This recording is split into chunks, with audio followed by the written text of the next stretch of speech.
Filipenses capítulo 3. ¿Tenemos? Vale. Pues vamos a leer el versículo 1.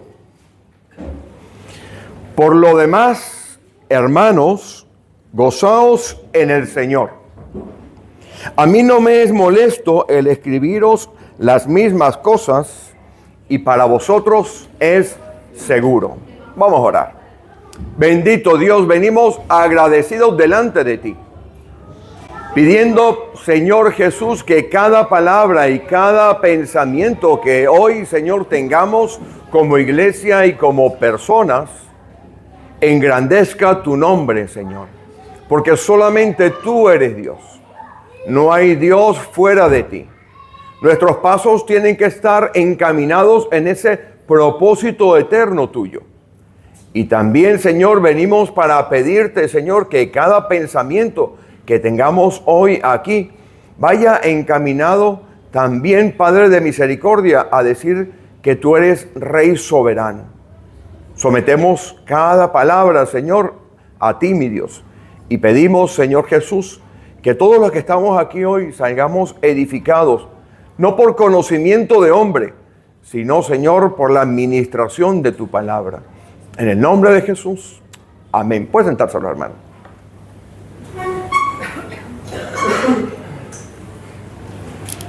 No sé si saben, pero la iglesia de Filipos, esta iglesia que está aquí en esta carta, tiene la particularidad de que es una de las pocas iglesias fundadas por Pablo que se mantuvo casi 600 años en reuniones. Increíble. La Universidad de Pretoria, que es en Sudáfrica, patrocinó un estudio arqueológico hecho por uno de los arqueólogos más importantes de los Países Bajos, un hombre de estos que tienen una formación interesantísima e importante en la arqueología bíblica, y descubrieron que esta congregación, que era muy pequeñita, durante 600 años, a pesar de la entrada evidente del catolicismo en aquella fecha, porque en el año 600 Europa estaba plagada de monasterios, a pesar de eso hubo un germen que se mantuvo y fue una de las iglesias, la primera, vamos a llamar así, mega iglesia del Nuevo Testamento. Increíble. Tengo las notas porque he estado estudiando de este tema, y esta iglesia en el año 350 tenía no menos de 2.500 personas. Usted coge una iglesia en España de 500 personas y podríamos decir que es una iglesia grande. Hay iglesias de 1.000 personas, sí, ya son mega iglesias, y los que ven el internet saben que en muchos de nuestros países hay iglesias de 2, 3, 4.000 personas o inclusive más. Hay iglesias de 20, 30.000 personas. Pero esta iglesia, la iglesia que estaba en la ciudad de Filipos, en el año 350 acreditaba más de 2.500 personas. Y acreditaba también al menos 5 congregaciones misioneras. ¿Quién sabía estos temas? Poco, ¿verdad? Porque tendemos a estudiar la Escritura, pero a veces dejamos fuera del estudio de la Escritura, y por eso es importante que usted venga a los estudios bíblicos y a las presentaciones que se hacen aquí de temas, porque va a aprender cosas que nos van a ayudar a meternos en contexto. Pablo le escribe a esta iglesia, que era una iglesia muy particular. La iglesia de Filipos era una iglesia bastante particular. Yo quiero que usted se ponga conmigo un momento otra vez las gafas Google de realidad virtual y se ponga conmigo a pensar que estamos en aquellas fechas, en las fechas en las cuales Pablo hacía movimientos misioneros impresionantes e importantes. Muchos de nosotros que queremos colgarnos el título de misionero no hacemos lo que hacía Pablo. Y cuando lo hacemos no lo entendemos, o las iglesias que nos patrocinan algunas veces no logran entender la profundidad de lo que es hacer misiones.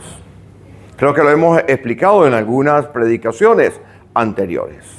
Ahora póngase las gafas y sitúese usted en Turquía en el año 50 de nuestra era. No había nada de lo que tenemos ahora. Y Pablo estoy citando del capítulo 16 de Hechos de los Apóstoles a partir del versículo 6. Y Pablo está allí en medio de su segundo viaje misionero y recibe una revelación. Una revelación que era muy sencilla, muy corta. Cuando usted y yo hablamos y pensamos de revelaciones, quizás estamos pensando en algo que es muy largo, pero eran 4 palabras en el original griego y 5 palabras en la Reina Valera 60. Vayan conmigo, vamos a mirarlo. A Hechos de los Apóstoles 16.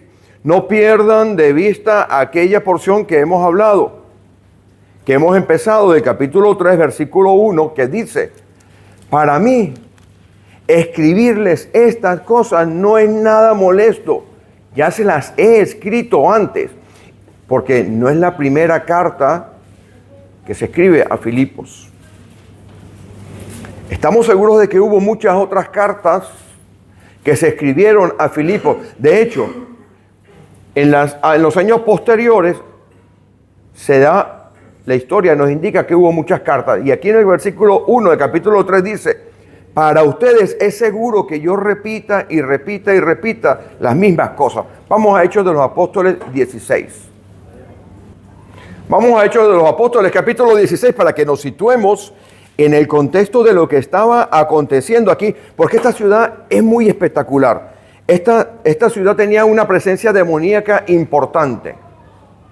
Pablo recibe una revelación y esa revelación solamente tiene 5 palabras. Vio un varón macedónico y el varón macedónico les dice: pasa aquí a Macedonia y ayúdanos. Vamos a leerlo. En Hechos de los Apóstoles, capítulo 16. El versículo 9 nos dice: y se le mostró a Pablo una visión de noche. Un varón macedonio estaba en pie, rogándole y diciendo: pasa a Macedonia y ayúdanos. 5 palabras. Mensaje concreto, claro. Pablo pasa de estar en Turquía y va a la región de Macedonia. Para que nos situemos en el mapa, si usted ve un mapa de Grecia, Macedonia está en la parte más al norte de Grecia. Si usted ve el mapa al frente, usted verá Grecia y al lado un país llamado Albania. Albania quedará al lado izquierdo. Y allí en Macedonia hay 4 ciudades que están mencionadas en la Escritura. Si empezásemos desde arriba, está Tesalónica. Después tenemos esta ciudad que está aquí, que es Neápolis, que está en el versículo 11. Más abajo tenemos a Filipos y más abajo tenemos la ciudad de Berea, aquella famosa ciudad de los de Berea, aquellos que eran más nobles que los demás y que escudriñaban la Escritura. Pablo es obediente a aquella visión, coge un barco y se va a Filipos. Si usted lee la Escritura, y tengo que ir explicando algunas de estas cosas, el versículo 12 del capítulo 16 dice que es la primera ciudad de la provincia de Macedonia, ¿lo ve? En realidad significa que era una ciudad importante, porque la capital de la provincia de Macedonia era la ciudad de Tesalónica, donde este pastor ha tenido la oportunidad de estar. Era la ciudad más importante. En aquella fecha tenía 30.000 habitantes, probablemente la población que tiene esta ciudad de Calahorra. Era el asiento de la prefectura y era el asiento del gobierno de esa región. De Tesalónica hablaremos en otra oportunidad. Y Pablo coge y se va a aquella región de Filipos, aquella ciudad, 10.000 habitantes. Ponga un pueblo que tengamos por aquí cerca de 10.000 habitantes. Era una ciudad medianamente importante. Pero esa ciudad tenía un gran aspecto espiritual. Allí se había levantado el culto de una diosa llamada Isis. No sé si alguna vez usted ha escuchado de la diosa Isis. Si usted ve en las enciclopedias, la diosa Isis era una diosa egipcia. ¿Y qué hace una diosa egipcia en Grecia? Era una diosa que cuando usted la mira, estaba representada por una mujer esbelta con unos cuernos de vaca, y en el centro de los cuernos de la vaca había un disco solar. Esta era la diosa, algunos la catalogan como la diosa esquizofrénica, porque pasaba en un minuto a otro, pasaba de amar a odiar. Pasaba de ser sangrienta a misericordiosa. Era la diosa que tenía la fertilidad como centro, pero era un gran problema el culto de esa diosa. Porque esa diosa era la esposa de uno de los dioses egipcios más poderosos que habían. Y era la madre de un dios que se llama Horus, que es el dios de la cara de halcón, que alguno de ustedes ha visto. Estoy tratando de recordar el nombre del esposo de la diosa. Era el dios de la resurrección. Ese era el nombre que le daban los egipcios. Aquella deidad había establecido en esa región de Filipos todo su culto. Pero también había otro dios importantísimo. Era el dios jinete. Ese era el nombre que se le daba. Era un dios muy particular de esa región, porque esta diosa Isis había sido importada a través de las conquistas y de la extensión del imperio griego. Habían traído, como en alguna oportunidad hemos explicado, habían traído desde Grecia algunos dioses. Osiris, el dios de la resurrección, correcto. Muchas gracias. Era nieta del dios Ra, el dios Sol, bisnieta de Ra, el dios Sol. Muchas gracias por el apunte.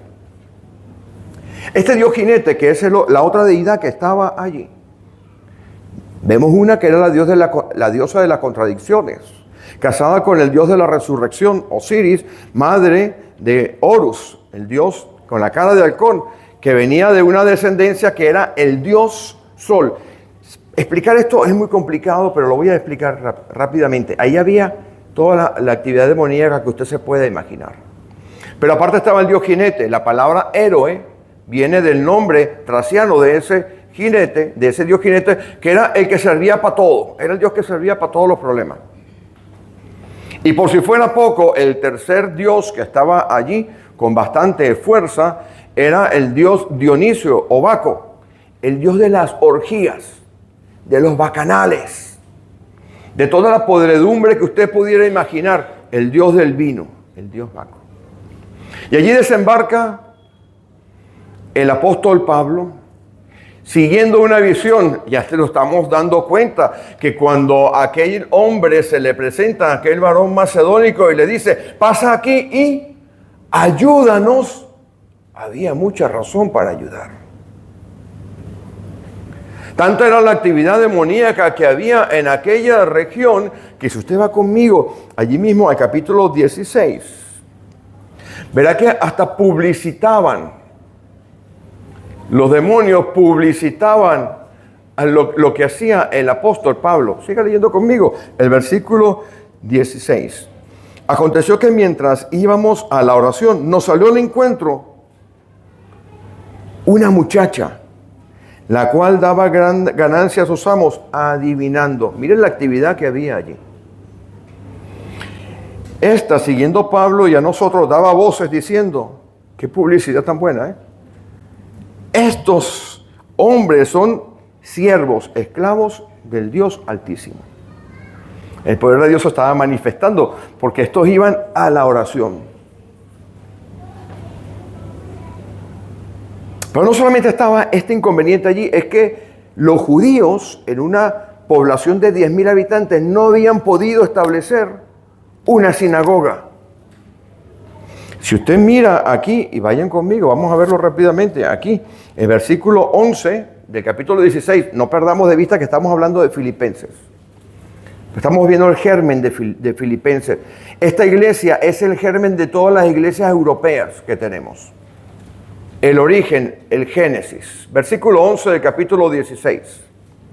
Zarpando pues de Troas, vinimos con rumbo directo a Samotracia y el día siguiente a Neápolis y de allí a Filipos, que es la primera ciudad de la provincia de Macedonia y una colonia.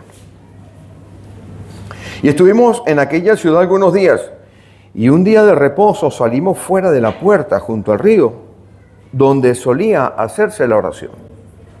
No había sinagoga. Hacía falta 10 hombres judíos para establecer una sinagoga. Quizás había 8, quizás había 9. Pablo les escribe a esta gente 10 años después y les dice, lo que les estoy diciendo, quizás ya se lo he dicho varias veces en cartas anteriores, pero se lo estoy diciendo para la seguridad de ustedes. Situémonos entonces en este contexto. Una ciudad que tenía tal opresión satánica, no podemos negar la existencia de las opresiones satánicas en las congregaciones, que los judíos que donde iban colocaban su sinagoga, no tenían 9 personas, no tenían 10 personas para abrir una sinagoga. Que usted salía por aquellas calles y todo lo que veía en una pequeña ciudad de 10.000 habitantes era la podredumbre total. Allí llega Pablo. Efectivamente, había que ayudarlos. Esta ciudad, volvamos de nuevo, por favor, allí a Filipenses. Esta ciudad se funda sobre 2 familias. Creo que todos lo hemos conocido. En virtud de la rapidez del mensaje, no voy a profundizar, pero 2 familias forman la base de aquella congregación. Una familia es la familia de la señora Lidia, la que está allí, porque cuando Pablo se la encuentra y ella los lleva a su casa y los obliga, se bautiza ella y toda su familia. Ya tenemos el germen de aquella congregación. Y después, si usted lee el capítulo 16, verá que el carcelero de Filipos se bautiza él con todos los suyos. Aquella congregación, Dios va trabajando para establecer, por responder a una visión, en un lugar terriblemente complicado que ni siquiera habían podido establecer una sinagoga a los judíos, que abrían su sinagoga en todos lados. Llega el Espíritu de Dios, da una revelación, Pablo es obediente a la revelación y 2 familias conforman la base de aquella iglesia. Cuando Pablo les escribe la carta, y ahora volvemos a Filipenses, le escribe la carta unos 10 u 11 años después, en el año 60, 61 de nuestra era, ya habían habido otras comunicaciones previas. Pablo se mantenía en comunicación constante, muy constante, con las iglesias que él había fundado. Por eso les dice aquí en el versículo 1 del capítulo 3, para mí no es molesto escribiros las mismas cosas, pero para vosotros es seguro. Pero antes de que entremos aquí, tengo que darles otro tema importante que tiene que ver con esta epístola espectacular. Ya sabemos la actividad demoníaca. Ya sabemos que Pablo fue allí y respondiendo a un mensaje, sale de la nada 2 familias.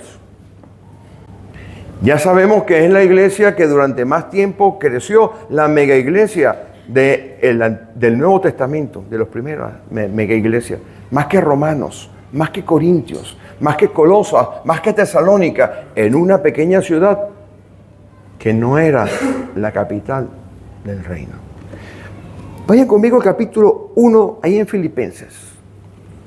Quiero que tengan esta primera predicación para ir poniendo los bloques de lo que vamos a hablar. Porque hoy vamos a hablar, mis queridos hermanos, de la responsabilidad de cada uno de nosotros. Porque usted está salvado no por otra cosa, sino para que usted haga la voluntad de Dios y cumpla el propósito de Dios en su vida. Vamos al capítulo 1, versículo 1. Otra particularidad de esta mega iglesia del Nuevo Testamento es esto. Pablo y Timoteo, siervos de Jesucristo, a todos los santos en Cristo Jesús que están en Filipos, con los obispos y diáconos. Este primer versículo tiene dos cosas importantes. Uno, que habla de los obispos y diáconos. Es la primera vez que usted ve en el Nuevo Testamento que hay estas dos funciones en la Escritura. Obispos es equivalente a pastor y diáconos es diácono, el que está haciendo ciertos trabajos. Esta congregación tiene eso. Tiene obispos, pastor, tiene diáconos. Pero otra de las cosas que le cambia a Pablo, interesantemente, es aquella congregación que estaba conformada fundamentalmente por personas que venían de los cultos de esos dioses que les he dicho, les dice que son santos. Lea conmigo. Versículo 1.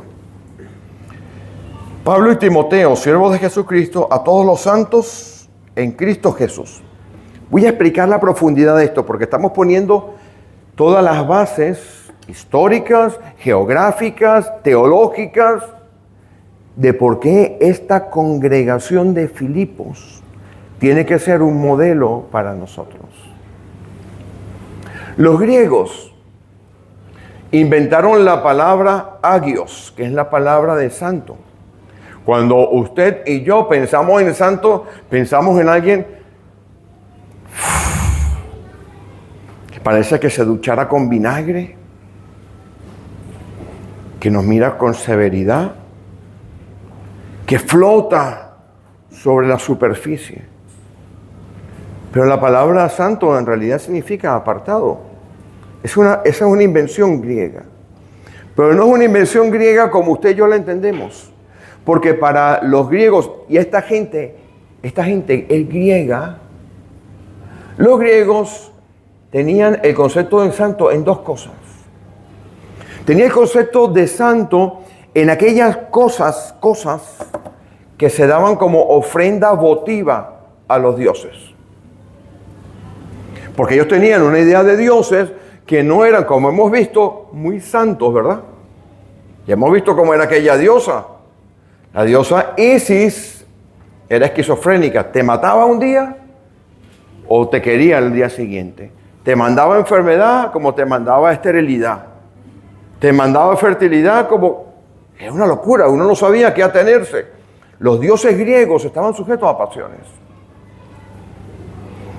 Entonces, la palabra agio en su sentido original, que era lo que entendía esta gente en Filipos, era una cosa que se utilizaba para ofrendar a un dios. Y el segundo sentido, un dios que no era santo según el concepto que nosotros estamos esperando. En el segundo sentido, tiene que ver con actitudes de comportamiento moralmente correctas. Y sabemos que la moralidad de los griegos no es la que nosotros tenemos que seguir. Pero Pablo le da un sentido diferente. Ya no son cosas, ya no son conductas, es la persona. Lea conmigo. Ahora lo entiende. Diferente, les cambia el criterio. Por eso Pablo dice, para mí escribiros esto no es ningún fastidio, pero para ustedes es importante y seguro. Pablo y Timoteo, siervos de Jesucristo, a todos los santos en Cristo Jesús que están en Filipos, con los obispos y diáconos, una iglesia unida, una iglesia que estaba asentada sobre una doctrina que había dado el apóstol Pablo. Dicho esto, ahora entramos, ya nos hemos comido el arroz, el platanito, ahora vamos a comernos la carne. Vayan conmigo al capítulo 3.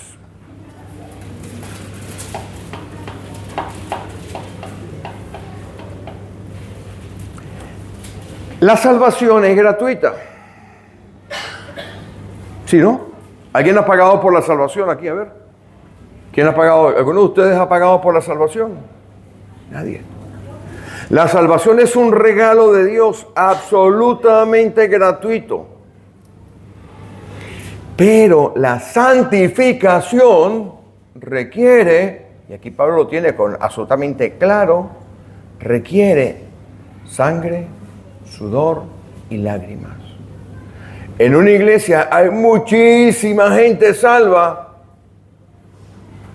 pero probablemente, y por eso todas las cartas de Pablo siempre les dice, oiga, pónganse pilas, dejen de pecar. Eran todos cristianos, sí, ¿verdad? Entonces, la santificación como tal requiere de su participación. Cuando dice, ocupaos en vuestra salvación con temor y temblor, está usando la palabra que se utiliza en la minería. Cuando usted va a abrir una mina y la va a abrir a martillo, es un trabajo largo, golpe a golpe. Vamos a leer qué nos enseña Pablo aquí. La salvación es gratis, pero adicionalmente es una determinación importante de parte suya de cambiar su manera de ser. Usted ya no, por ofrendar, por dar dinero en la congregación, eso no lo hace usted, santo. Por no discutir con su señora o con su esposo o con su jefe, no lo hace usted, santo. Lo que lo hace santo es la figura de Jesucristo, revistiéndolo a usted. Y usted entendiendo la totalidad de lo que Dios ha hecho en su vida. Entonces ya no son las cosas, ya no son las conductas, es la totalidad de lo que usted es. Por eso vamos a ver este versículo. Por lo demás, hermanos, gozaos en el Señor. A mí no me es molesto el escribiros las mismas cosas y para vosotros es seguro. Vamos al versículo 8. Primera cosa que tenemos que tener absolutamente claro nosotros en el tema de lo que es el desarrollo espiritual de la santidad. Dice así, versículo 8. Ciertamente, aún estimo todas las cosas como pérdida por la excelencia del conocimiento de Cristo Jesús, mi Señor, por amor del cual lo he perdido todo y lo tengo por basura para ganar a Cristo. Voy a explicar este versículo.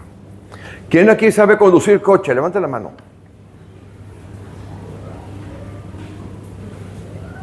Pocos, ¿no?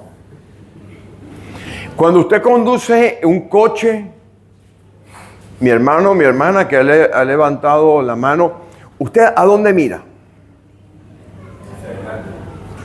Cuando usted coge el coche, ¿no? Y usted no mira para adelante, sino que se pone a mirar por el espejo retrovisor todo el tiempo. ¿Usted puede conducir el coche por el espejo retrovisor todo el tiempo? Va a causar un desastre, el seguro, mire, va a perder dinero con usted a montones. Cuando usted entra en la salvación que Dios nos ha provisto, regalo de Él, nos toca a nosotros poner la mirada en el galardón. Y esto requiere que nosotros dejemos atrás todas las cosas, porque mire, todos nosotros tenemos un pasado, todos. Y cuando miramos a nuestro pasado nos puede apresar.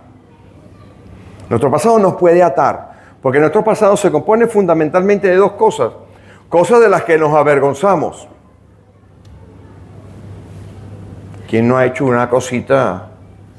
Porque la Escritura nos dice que está en Cristo, nueva criatura es, las cosas viejas pasaron. Pero ¿cuáles cosas?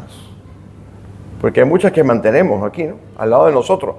Entonces el pasado nuestro se compone de cosas de que nos avergonzamos. Todos hemos hecho algo de que nos hemos avergonzado alguna vez, que miramos para atrás porque nos recordamos de lo que hemos hecho.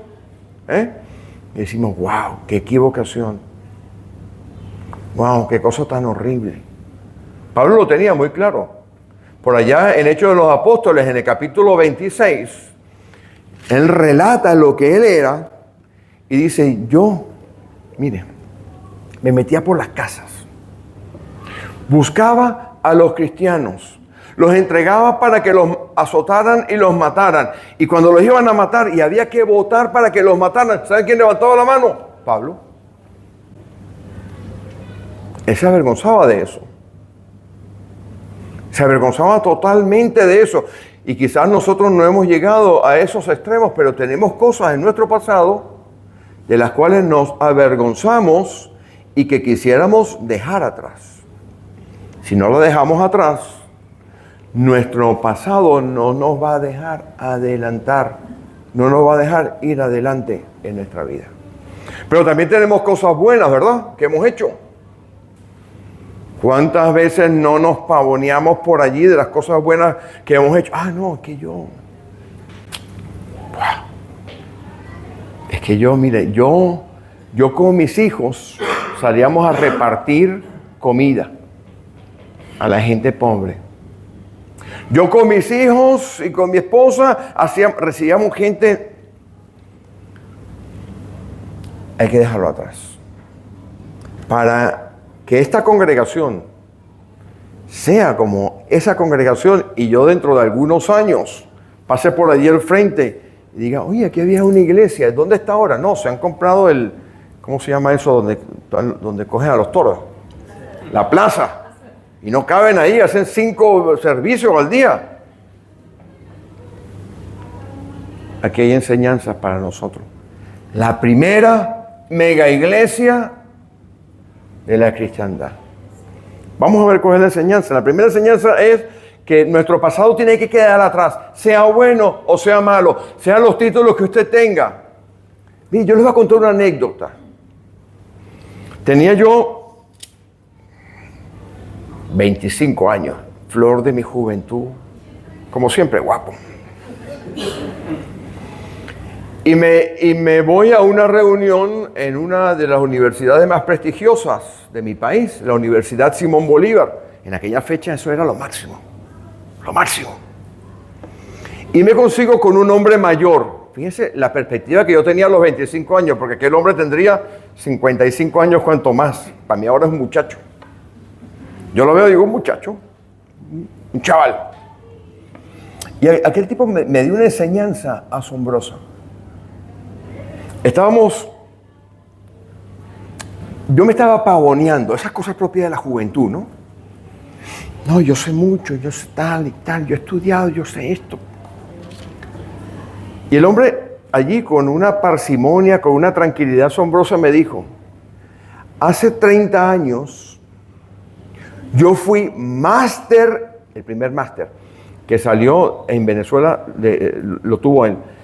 Yo fui máster en educación de la Universidad de Wisconsin. Yo no lo vine, yo acusé el golpe a los días, como los boxeadores que le pegan en el primer round y se caen en el 10º. ¿Has visto las peleas de boxeo? Le pegan en el primer round, en la primera vuelta y se caen. Yo me caí en el 10º.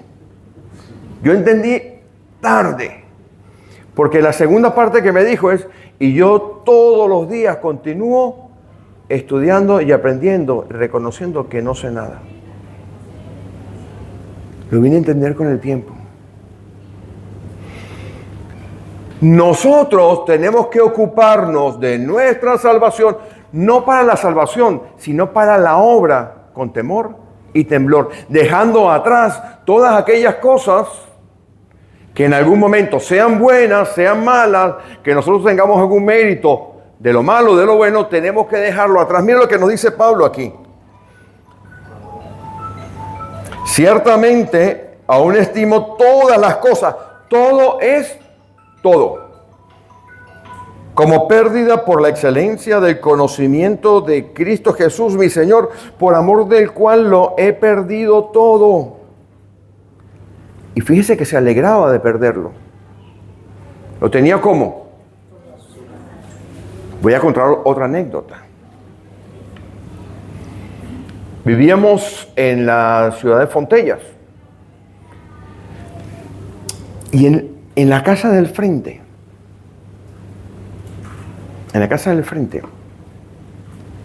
al pasillo del otro lado, cada vez que abrían la puerta, olía extraño. Y un día el propietario de donde nosotros vivíamos me dice que ha comprado el piso del frente y que me pide que yo entre a verlo.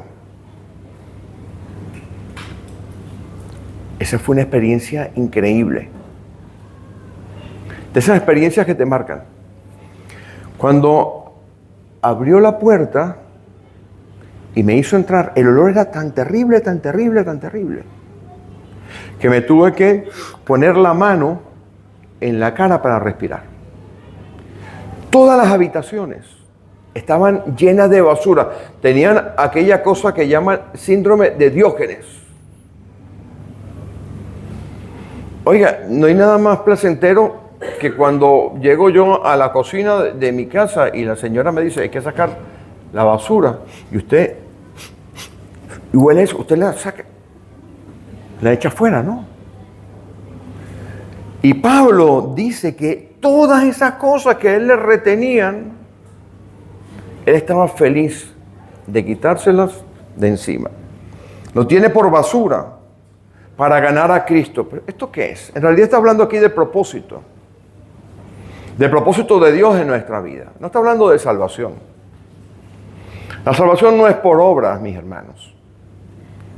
La salvación no puede ser por obras. Y no hay un solo apunte en la Escritura que nos diga que la salvación es por obras. La salvación es mérito de Cristo. Pero el proceso después requiere de nuestro esfuerzo. Por eso el Señor ora y dice, no me metas en tentación. Dice, no lo digo, mi Biblia lo dice. Y por eso dice, renovaos en vuestro entendimiento, transformaos. El que robaba, no robe más. El que era vago, trabaje. Vamos a ir dejando cosas detrás. Seguimos. Y ser hallado en él, no teniendo mi propia justicia, que es por la ley, sino la que es por la fe de Cristo. La justicia que es de Dios por la fe. Ahora vamos, si me permiten bien, vamos al versículo 12.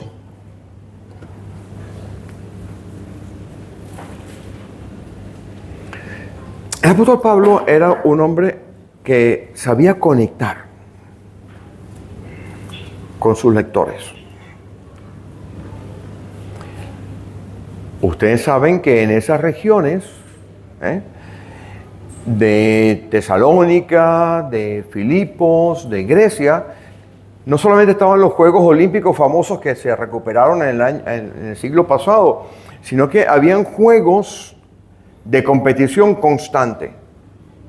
No solamente coliseos tipo coliseos romanos, sino que había constantemente juegos de competición. Y mire lo que él les dice aquí. No que lo haya alcanzado ya, ni que sea perfecto, sino que prosigo para ver si logro asir aquello para lo cual fui también asido por Cristo. Voy a explicarlo.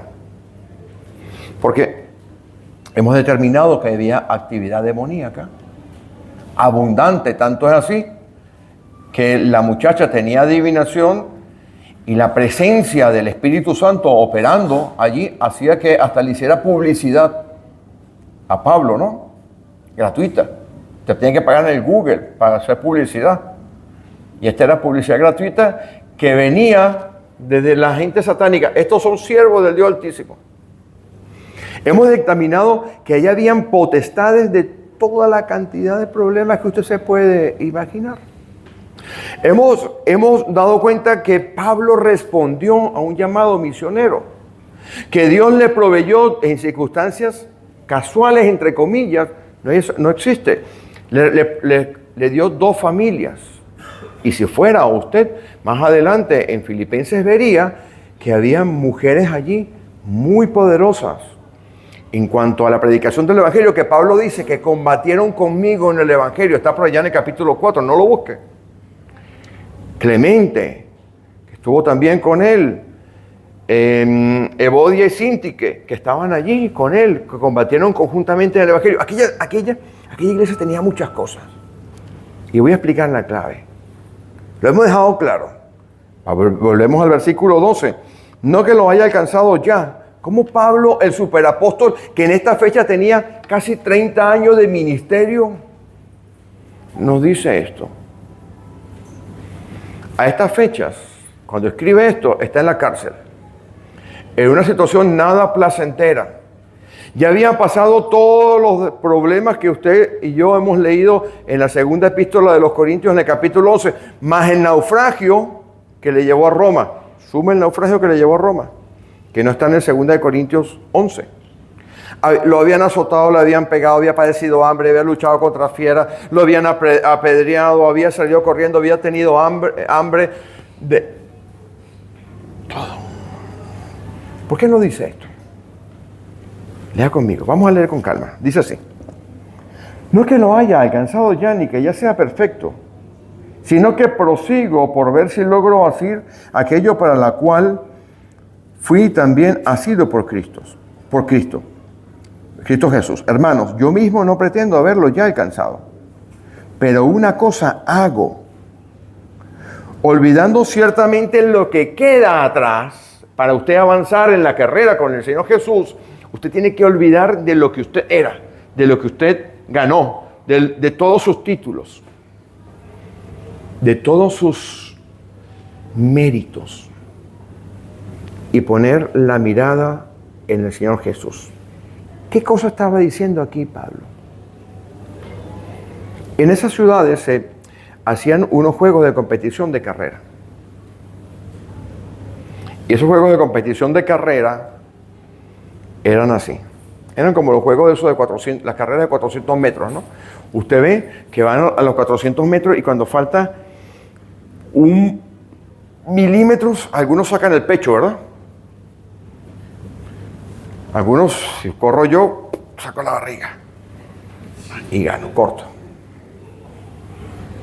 Pero ¿qué está diciendo? Que el esfuerzo tiene que ser máximo. Aquí está diciendo que prosigue a la meta y que tiene que estirarse todo lo posible, como los nadadores, para tocar y ganar. Ese esfuerzo, mi hermano, mi hermana, es requerido por nosotros. Pero ¿cómo hacemos ese esfuerzo? ¿Significa, pastor, que tengo que venir todos los días a esta congregación en la mañana, a primera hora, abrir la puerta y sentarme a orar? Vale, ¿por qué no? Le voy a comentar la otra parte que está en 1 Corintios 9.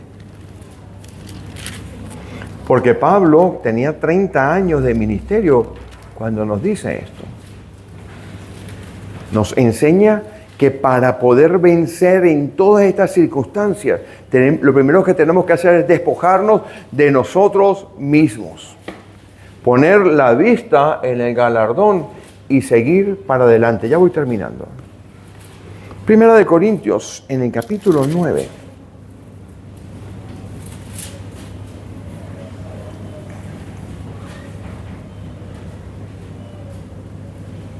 ¿Lo tienen? Vale. Voy a buscar aquí la porción un segundo. Versículo 24. ¿No sabéis que los que corren en el estadio, todos a la verdad corren, pero uno solo se lleva el premio? No es el que corre más, es el que se deja guiar por el Espíritu de Dios.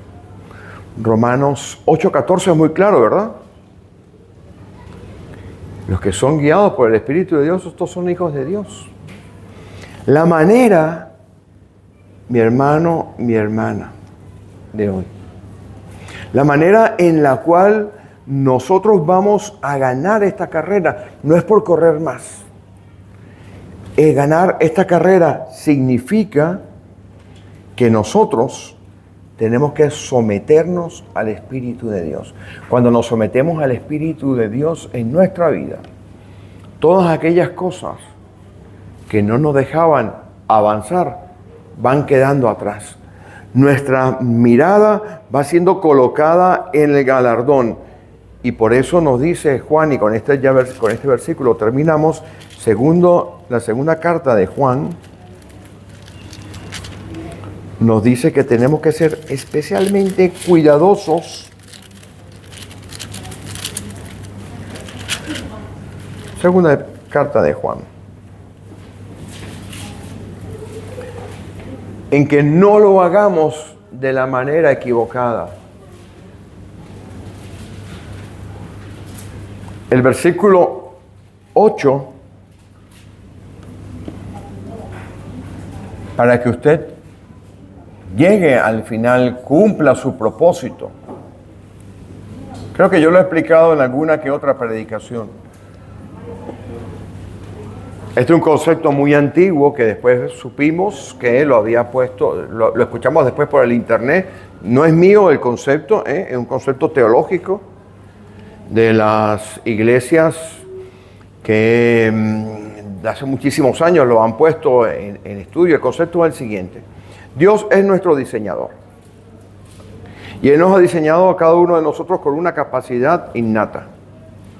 Si usted va al supermercado, si usted va a una tienda de electrodomésticos y usted compra una lavadora, no puede aspirar que la lavadora haga otra cosa que no sea lavar ropa.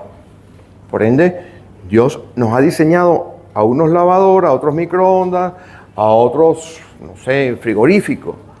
Eso tiene un propósito. La lavadora, el propósito de la lavadora es lavar ropa. La del microondas es calentar y hornear, hacer las cosas que hay que hacer. Pero el llamado es diferente. El llamado se vive todos los días.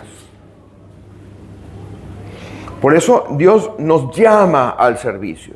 Y cuando nos llama al servicio, nos llama para que nosotros todos los benditos días hagamos lo que Él quiere hacer. Las tres cosas en conjunto: el diseño de Dios, el propósito de Dios y la vida del llamado conforman lo que teológicamente es lo que nos llevará al galardón. Lea conmigo. Y por eso tenemos que ser muy cuidadosos nosotros de cómo enfrentamos cada situación. Mirad por vosotros mismos, para que no perdáis el fruto de vuestro trabajo, sino que recibáis galardón completo. Muchos se van a quedar a la mitad del camino. En 40 y tantos años que tenemos en el Evangelio, hemos visto gente que arranca con mucha fuerza. Y usted mira, han recorrido 3, 4 kilómetros y han hecho muchas cosas, pero han abandonado a mitad del camino. Su galardón no es completo. Han quedado atrapados en pecados, han quedado atrapados en viejas glorias, han quedado atrapados en planes particulares, han quedado atrapados en sus propios planes. Vemos gente que va poquito a poco y llega al destino. Termino con esta ilustración. Tengo que confesar un pecado. La palabra nos dice confesar los pecados los unos a los otros. Me gusta ver videos de animalitos. Un hombre de 60 años. Que sí, 63, el 3 de septiembre, cuidado. Me gusta. Es más, confieso un segundo pecado. Cuando lo veo, me duermo la siesta de maravilla. Y en estos días vi uno asombroso. Los chinos hacen muchos videos. No sé si este video estaba trucado, pero este video es interesante porque nos sirve para cerrar esto. Cogieron una tortuga y cogieron una liebre, un conejo, y pusieron 2 líneas, y en una línea pusieron a la tortuga y en otra línea pusieron al conejo. ¿Saben la fábula, no? ¿La han escuchado? Y soltaron al conejo y a la tortuga a la misma vez. ¿Quién ganó? La tortuga. ¿Saben por qué? Porque la tortuga iba y el conejo no llegó a ningún lado. Usted y yo, cuando hemos entendido el diseño de Dios, cuando hemos entendido el propósito y cuando vivimos el llamado, nuestra mirada está en el galardón. Y entonces apretamos, poquito a poco, pero apretamos. Y llegamos a la meta final. Y cuando lleguemos a la meta final, en este proceso de la vida, Dios nos llamará a cuentas, verá lo que hemos construido, lo dicen Corintios. Y yo estoy seguro y oro para que toda esta congregación en algún momento esté allá arriba y yo esté, póngale en el piso 10 y vea a todos mis hermanos allá allá arriba, allá pegadito a Dios y a los ángeles, y yo pueda mirar para arriba y Dios me diga, lo has hecho bien, pero estos que están aquí lo han hecho mejor, han llegado al galardón.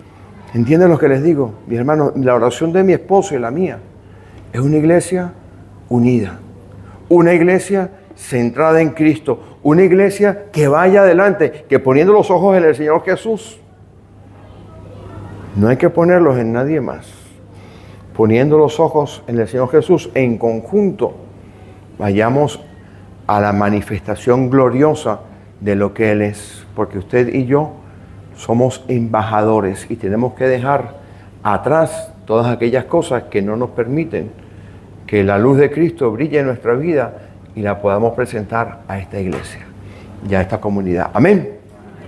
Vamos a ponernos en pie.